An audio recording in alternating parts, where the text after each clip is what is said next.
Mensagem do livro Por que tarda o pleno avivamento, de Leonard Ravenhill, uma obra publicada pela editora Betânia. 7º capítulo. A pregação fervorosa, uma arte esquecida.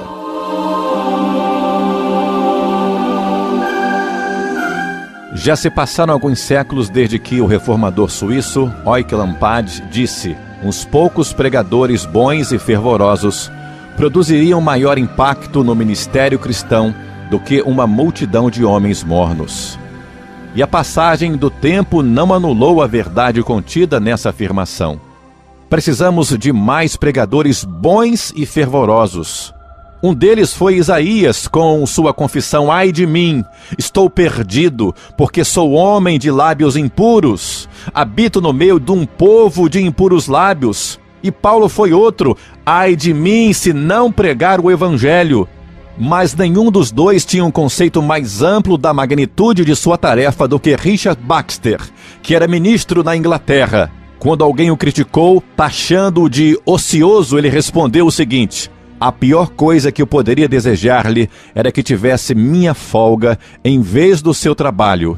Tenho razões para me considerar o menor de todos os salvos e, no entanto, não teria receio de dizer ao acusador que considero o serviço da maioria dos trabalhadores desta cidade um prazer para eles, em comparação com o meu, embora não trocasse minha tarefa com a do mais importante príncipe.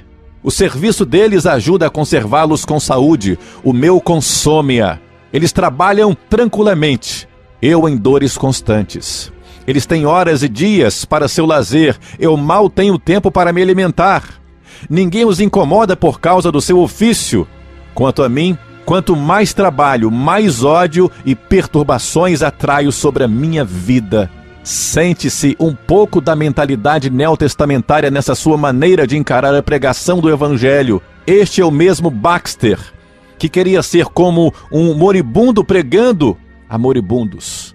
Se nossos pregadores fossem todos desse calibre espiritual, arrancariam toda esta geração de pecadores da boca do inferno. É possível que hoje tenhamos o maior índice de pessoas frequentando a igreja com o mais baixo índice de espiritualidade de todos os tempos. Talvez estivessem certos aqueles que, no passado, acusaram o liberalismo de ser o grande culpado da frieza dos crentes. Hoje, esse bode expiatório é a televisão que está sendo execrada pelos pregadores. Entretanto, apesar disso, e sabendo que as duas acusações não deixam de ser verdadeiras, gostaria de dirigir a nós pregadores uma pergunta: será que não deveríamos confessar como aquele escritor do passado? O erro, caro Brutus, está em nós mesmos.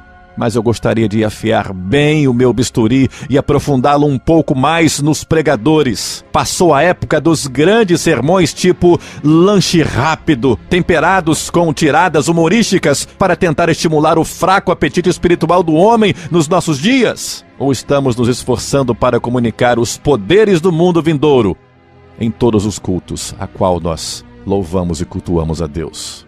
Pensemos um pouco em Paulo. Após receber uma poderosa unção do Espírito Santo, ele saiu pela Ásia Menor para travar ali uma intensa batalha espiritual, causando agitação nos mercados, sinagogas e também nos palácios. Ia a toda parte, tendo no coração e nos lábios o grito de guerra do Evangelho de Jesus.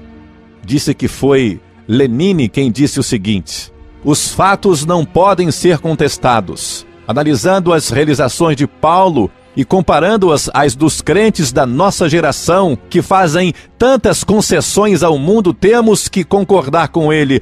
Paulo não era um pregador que apenas falava a toda uma cidade, ele a abalava totalmente com o poder do Espírito Santo de Deus.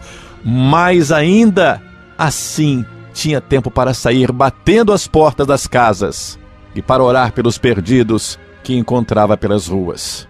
Estou cada vez mais convencido de que as lágrimas não são elemento indispensável a uma pregação avivalista. Irmãos pregadores, precisamos nos envergonhar de não sentir vergonha. Precisamos chorar por não termos lágrimas. Precisamos nos humilhar por haver perdido a humildade de servo de Deus. Gemer por não sentirmos peso pelos perdidos. Irar-nos contra nós mesmos por não termos ódio do monopólio que o diabo exerce nesses dias do fim e nos punir pelo fato de o mundo estar dando tão bem conosco que nem precisa perseguir-nos.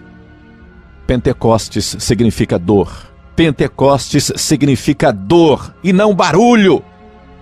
Mas o que mais experimentamos é prazer. Significa peso, mas nós amamos a comodidade. Pentecostes significa prisão. E, no entanto, a maioria dos cristãos faria qualquer coisa menos isso.